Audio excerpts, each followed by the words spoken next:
Hola, bienvenidos a Punto Tecno. Hoy vamos a hablar sobre el impacto de los nuevos elementos, las nuevas tecnologías de comunicación sobre el lenguaje, tanto oral como escrito. Un tema no solo apasionante, sino vastísimo. Vamos a intentar por lo menos tener un primer abordaje con Mónica Tilo, que es docente en comunicación y medios de la Universidad Católica, de la Universidad Ort. ¿Cómo te va, Mónica? Hola, ¿cómo estás? Bienvenida. Muchas gracias. Es un tema que da como para hablar durante muchísimas horas. Vastísimo. Y seguramente no alcanzaría, porque tiene muchos abordajes. Lo cierto es que muchas personas, adultas por supuesto, se preguntan en qué va a quedar, las mutaciones que se están procesando en el lenguaje, en el idioma, particularmente, con los mensajes de texto, con los blogs, esta manera tan espontánea que hay de comunicar cosas que a veces a primera vista no son tan relevantes. ¿Sí? ¿Cómo se está modificando el uso del lenguaje y de la comunicación entre las personas con las nuevas tecnologías? Bueno, en realidad de muchísimas maneras. Sin duda estamos frente a una nueva época, una nueva era en relación a los medios de comunicación y a las formas de expresarse y de comunicarse. Hay una cantidad de transformaciones. Estas son sociales y algunas en términos de comunicación y en términos de lenguaje. Tú mencionaste algunos soportes, todos son soportes diferentes. Una cosa es comunicarse a través de un mensaje de texto, que son, como vos decías, son mensajes muy cortitos, que me dan muy poco espacio, es un canal muy escueto, que me da muy poco espacio para expresarme, pero que tiene una ventaja absoluta, muy relevante, y es que me permite estar presente en los lugares donde no puedo estar presente casi todo el tiempo. Entonces esto me da la posibilidad de estar donde no puedo estar y estar en muchos lugares. Para los jóvenes o incluso en ciudades en donde la inseguridad es muy fuerte, esa posibilidad de tener el control, de estar con el otro, de alguna forma de acompañar al otro, es muy importante. Es cierto que tiene sus reglas y sus códigos, como todo soporte, como todo medio, y ese es justamente los códigos de la brevedad y el transformar el lenguaje, pero forma parte de las características de este medio. Y particularmente sí. tú lo señalabas al pasar, o en el marco de tus explicaciones, el otro, si bien se puede mandar mensajes a un grupo, sí, por lo general son mensajes individuales entre tú y yo, ¿verdad? Sí. Y eso le da también un tono mucho más íntimo, más cercano a esa compañía a distancia, ¿no? No, sí, sin duda, siempre está de punto a punto, es comunicación interpersonal, tiene más que ver con la necesidad de contacto que con la necesidad de comunicación, y ya te digo, con la necesidad de estar en el otro más allá del espacio, ¿no? Claro, porque aparentemente decís, ¿pero qué le estás diciendo? Ajá, sí, palabritas, mensajes sueltos que si no se dijeran, podría ser lo mismo. Sí, ahí va.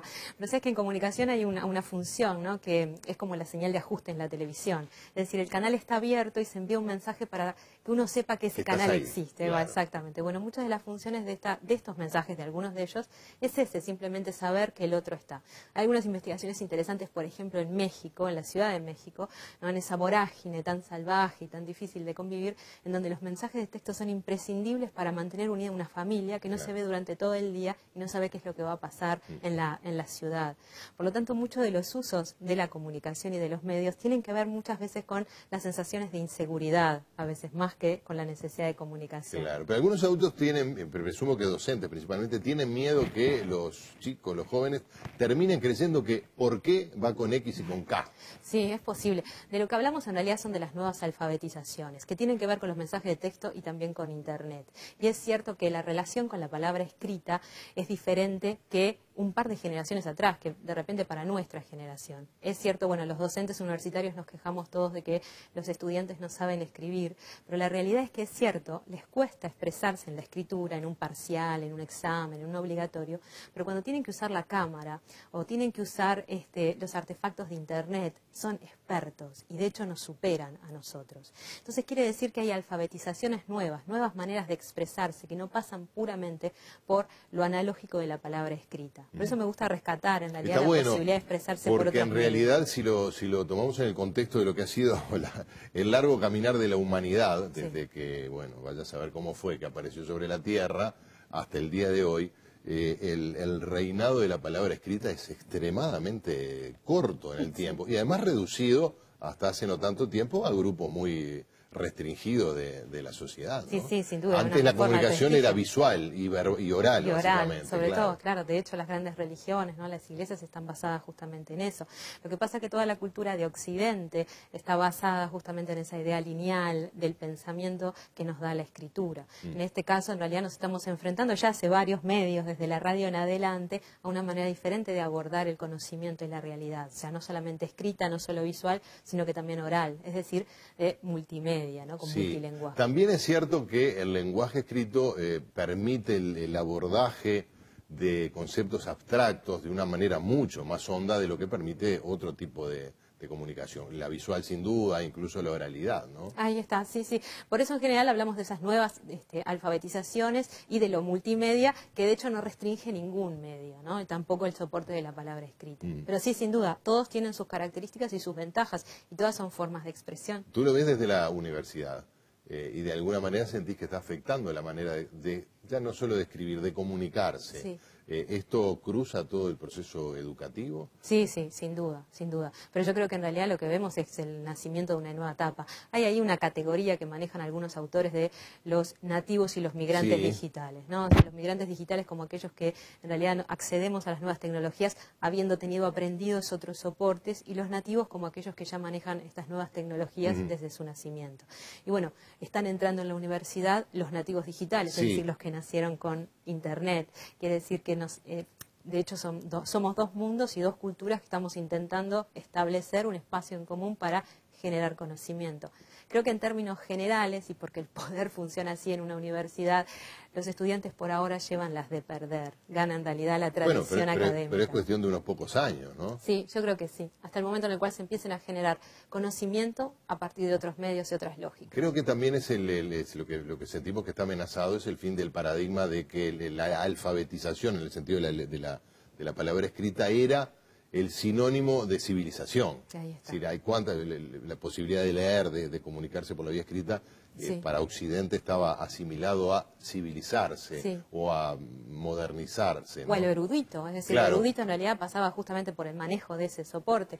Hoy en realidad las formas de aprendizaje, sobre todo con las nuevas tecnologías, y tenemos el ejemplo del Plan Ceibal y tantas otras, es en realidad colaborativo y de compartir. Quiere decir que ese lugar en realidad del erudito e incluso del intelectual entra en falsa escuadra, se resignifica, ¿no? Estamos en un proceso de transformación de esos roles sociales. Entre otras cosas porque el erudito llegaba a ser erudito, no solo porque dedicaba mucha energía a cultivarse y años, sino porque accedía a un tipo de información extremadamente escasa en la sociedad, ya sea que lo iba a una biblioteca especializada o que se compraba libros que por lo general eran escasos y caros, y eso tiende cada vez más a socializarse y a volverse gratuito. Sí, no, además sin duda, de hecho las capacidades han cambiado. Hoy las capacidades del erudito deben ser las de la selección de la mejor información y no las del encuentro de información, que es lo que abruma. Claro, bueno, eso está cambiando entre otras profesiones, presumo a esta altura que a todas, pero singularmente a aquellas que se dedicaban a la mediación en el tránsito de conocimiento, la docencia. El periodismo, por ejemplo, está, ¿no? Sin duda. Pero la contracara de todo esto es que de hecho está cobrando muchísimo valor aquellos individuos que son capaces de seleccionar la mejor información dentro de lo que hay. Y eso yo creo que resignifica y refunda la profesión del periodismo, por ejemplo, como aquel capaz de, dentro de todo lo que hay, seleccionar lo más importante, contextualizarlo, darle un interés social, ¿no? Por eso sigue teniendo sentido la carrera periodística y la mediación de los medios de comunicación a la hora de establecer los parámetros sobre los cuales voy a mirar la realidad. Claro, antes la información es poder, se decía. Ahora es la selección es poder, la contextualización, la capacidad de entender y de cruzar esa información con otras piezas del puzzle. Ahí está el verdadero poder. Sí, hoy en realidad el conocimiento es poder. El conocimiento, de hecho, ¿no? Porque la información es solo dato, está allí sin interpretación. El conocimiento es justamente la capacidad dentro de todo eso, de seleccionar lo que me sirve y significarlo personalmente dentro de lo que yo requiero. Bueno, pero ahí también supongo que eso está haciendo crujir, supongo no, así ocurre, a los sistemas educativos en todo el mundo. Obviamente en algunos países ya han encontrado algunas pistas y vuelven a sacar distancia. No sé si los mismos países de siempre, pero seguramente algunos de ellos, entre el sistema que tiene como objetivo llenar de información al alumno hasta que al final del día hay una evaluación que dice usted es contador o usted es médico o periodista o lo que sea, y un sistema en el cual de lo que se trata es de evaluar la capacidad de tener y de generar conocimiento Ahí con está. toda esa información. Sobre todo de generarlo. Pensemos, por ejemplo, cómo funciona Google, ¿no? O sea, ¿quién es más capaz? ¿El que encuentra la respuesta o el que sabe dónde buscarla? De hecho, parece que hoy el más capaz es justamente el que sabe dónde y cómo buscarla, ¿no? Antes que tener la respuesta. Sí, sí, la otra herramienta está allí para cualquiera, pero no cualquiera sabe cómo llegar hasta allí. Cómo llegar rápidamente, cómo encontrar la mejor información, ¿no? Cómo ir seleccionando. Ahora, esa mediación o esas mediaciones están todas puestas en tela de juicio, desde los sistemas políticos tradicionales de representación hasta profesiones como el periodismo, como la educación. Sí, lo que pasa es que también tenemos que pensar que este es un momento de tránsito, Sí. ¿no? O sea, es un momento de mucha inseguridad. Y por lo tanto, determinadas cuestiones que tienen que ver con lo tradicional en la comunicación tienen mucha fuerza, porque son los que en esta vorágine de información dan algún sentido a lo que generan. Entonces pensemos, por ejemplo, como los espacios de noticias en Internet que tienen más éxito son los diarios, ¿no? Es decir, las instituciones de prensa que ya Claro. estaban establecidas desde la realidad son las mejor capacitadas para dar información hoy en Internet. Quiere decir que hay una legitimidad que supera lo virtual y que viene de cierta tradición. Entonces, no todas las mediaciones, de hecho, entran en cuestionamiento, algunas de ellas. Claro, la mediación basada en el dato, sí. Sí. La mediación basada en la tradición, en el prestigio, eso permanece. Claro, ahí está, sobre todo en la búsqueda, la investigación, bueno, la tradición del buen periodismo, ¿no? Porque en definitiva, bueno, tú sos docente de Historia de la Comunicación, así que Sí. capaz que lo que digo yo desde atrevido, pero en algún lado lo leí, tampoco es una idea espera. mía. No, que los que han investigado en la historia del periodismo o de la comunicación de noticias, lo que han encontrado es que desde las comunidades primigenias hasta la fecha, lo que se le pide al que comunica noticias es lo mismo, se le pide precisión, Ahí está. se le pide inmediatez, Sí. se le pide que relevancia, o sea, que transmita cosas que son relevantes, que son verdad y que lo haga de una manera rápida, Ahí ¿no? está. Sí, sí, sin duda. Ahí está. Y eso va a seguir siendo parte de...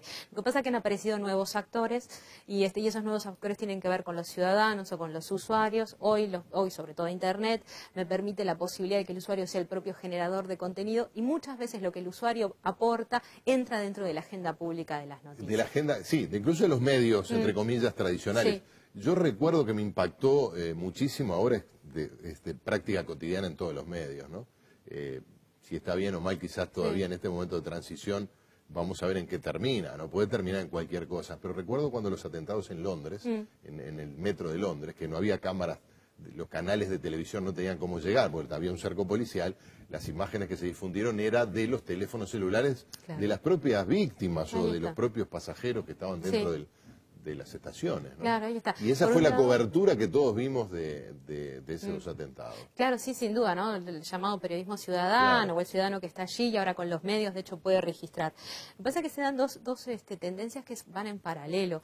Y por un lado es cierto, se multiplican, podríamos decir, los periodistas o se multiplican los agentes de noticias que están encontrando el hecho, la noticia y registrándola, pero al mismo tiempo todos los medios de comunicación tienden a cubrir más o menos lo mismo. Sí. Yo que soy consumidora de diarios casi todas las mañanas de todos lados, veo que... De diarios digitales. Digitales, ahí está. Sí, de portales de Sí, sí, noticias, sí. mejor dicho.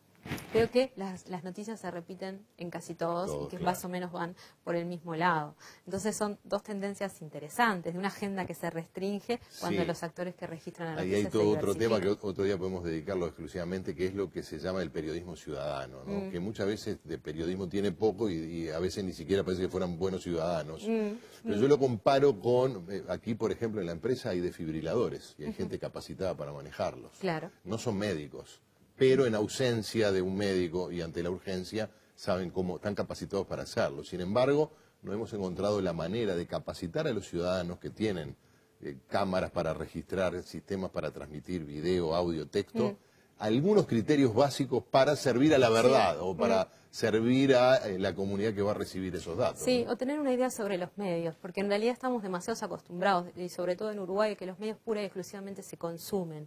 Y no Sí. tenemos lo que llamamos una recepción activa, es decir, formar a los receptores para tener una experiencia y una actitud crítica frente a los medios y saber utilizarlos también. Exactamente, sí, es una vieja demanda. Me parece que si decimos que esto tiene que estar en el sistema educativo van a saltar. Maestro puede decir, más cosas no, Sí, claro. pero en algún lado hay que Sí, incluir estas pero cosas. sería como esta nueva esencial, agenda, claro. a mi manera de ver, claro. Bueno, Mónica, un gusto. Bueno, vamos a volver a molestarte para que nos acompañes. Bueno, un placer. Aquí en Muchas Punto gracias. Tecno. Gracias a ustedes.